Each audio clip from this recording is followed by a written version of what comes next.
That was the plan. A quiet hall. A dead drift station. Loose plating. Old conduits. Enough salvage to sell and move on. No flags, no beacons, no life signs. The scanners had been clean. To clean, that usually meant danger or nothing at all. Corin liked nothing at all. He guided the tug through the station's torn ring and latched on with a dull clang. The structure creaked like an old bone. Power was gone. Lights were dead. The air inside would be thin and stale. Perfect for scrap. Perfect for silence. He sealed his suit and crossed over. The first corridor was empty. Panels peeled from the walls. Ice glittered in slow clouds. His boots rang soft and flat. He marked alloy grades. He tagged intact cables. He worked steady and calm. Then he heard it. A sound that did not belong. It was small, broken, a thin cry that hit the ear and stayed there. Not loud, not sharp, just wrong. Corin froze. He killed his tool lights and listened. The cry came again. A hitching sound. Like breath trying to remember how to work. No radio echo. No machinery fault. No known animal in vacuum did that. He whispered a curse and followed the sound. It led him deeper, past collapsed bulkheads, past a shattered observation dome. The cry grew clearer. It came with soft clicks and a scrape, something moving, something alive. He reached a storage bay torn open by impact. Crates drifted in slow spins. In the far corner, a shape curled against the wall. It was small. Scales caught his light, deep red and dull gold. Wings folded tight and torn at the edges. A tail wrapped close to a thin body. The head was large for the frame. Horn nubs barely formed. A child. A dragon child. Corin's breath hitched inside his helmet. Dragons were not myths. Not anymore. But they were rare, old, powerful. Entire systems paid tribute to a single adult. A dragon child alone in a dead station was impossible. The child looked up. Its eyes were huge and bright like molten amber. Tears floated free and froze into glittering beads. The cry came again. Weaker now, afraid. Clutched in its claws was a toy. A small metal figure, bent and cracked. One wing snapped clean off, paint worn smooth by tiny hands. The child pushed the toy toward him. Corin felt something inside his chest fold in on itself. He lowered his tools. He knelt slow. He showed empty hands. He tapped his chest and spoke soft through the suit mic. "I will not hurt you." The translator ran. It caught intent more than words. The child tilted its head. The cry faded into a soft whine. Smoke curled from its nostrils with each breath. Corin scanned the bay. No other life signs. No adult. No crew. No bodies. Whatever happened here had happened fast. A breach. A panic. An escape that never finished. The child's wings twitched. One membrane was torn deep. Blood had frozen along the edge. One leg dragged slightly. Burns marked its side. Old but not healed. "You were left," Corin said. The child hugged the toy closer. He checked his suit clock. Oxygen was fine. He could leave now. Report the find. Call a guild. Call a government. Get paid. Be safe. Instead, he unclipped his helmet. The air burned his lungs, thin, cold. He did not care. He took off a glove and held out his bare hand. The child sniffed. Smoke brushed his skin warm and dry. A claw touched his finger, gentle, curious.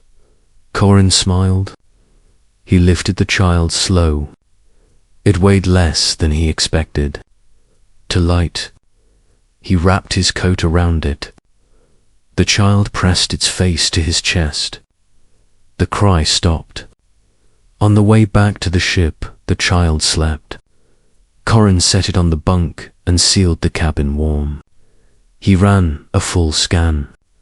Broken wing, fractured toy, cracked rib, malnourished, dehydrated, alive by stubborn will alone. He fixed the toy first. It was simple metal, old alloy.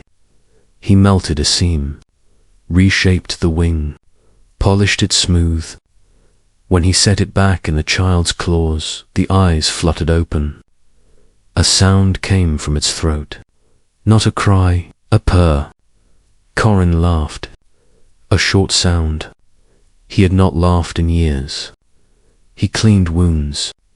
He fed it warmed nutrient gel mixed with trace minerals.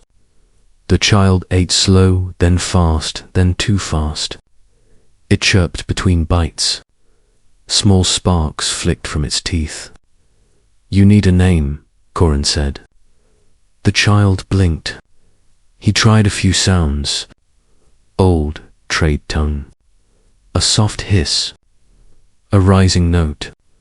The child tapped its chest with a claw. "Ray," Corin nodded. "Ray it is." Days passed. He did not go back to the station. He locked a beacon that said unstable debris and left it to drift. He set course away from lanes, away from eyes. Ray healed, slowly, wings mended under careful wraps. Scales regained shine. The toy never left its side. At night, Ray curled against him and slept warm and heavy. Dreams leaked out as flickers of flame and light. Corin woke with singed hair and a smile. On the fourth day, a patrol pinged his transponder. Unregistered vessel. Power spike detected. Stand by for inspection. Corin felt the old fear rise. Dragons were property to some, weapons to others. Ray would never be safe in a record. He powered down non-essentials. He hid heat. He whispered to Ray to stay quiet. The patrol passed.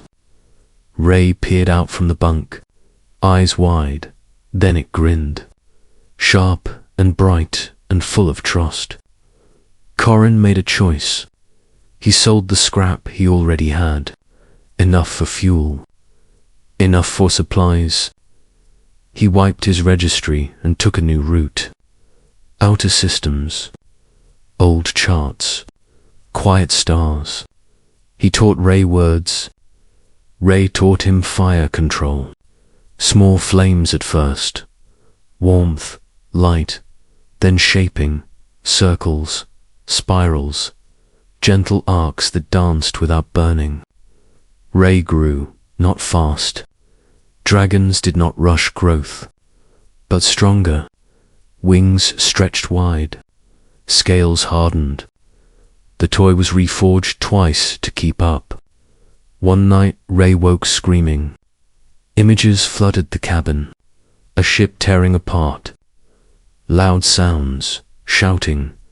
A dragon adult roaring in pain. A hand pushing Ray into a crate. A voice saying stay. A promise broken by vacuum and silence. Corin held Ray until the fire faded. "You are loved," he said. "You are loved." Ray looked at him long, then pressed its forehead to his. The bond settled. Years passed. Stories spread. A quiet dragon seen near fringe worlds. No attacks. No tribute demanded. Only help. Burned out pirates. warmed frozen stations, guided lost ships home. They called it the Ember Guardian. They never saw the man who flew beside it, or the small metal toy tied to a strap at the dragon's chest. When Ray was grown, it could have left. Dragons did not need humans. They outlived stars. Ray stayed. One day Corin's hands shook. His breath came short. His body tired in ways sleep did not fix. Ray watched, silent, afraid in a way it had not been since the station. Corin smiled and leaned against warm scales. "You will be fine," he said. "You were never scrap."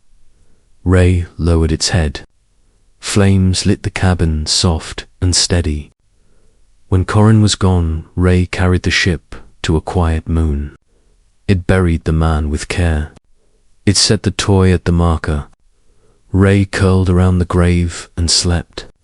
Then it rose and took to the stars, still helping, still guarding, still remembering the man who came looking for scrap and found a crying dragon child with a broken toy.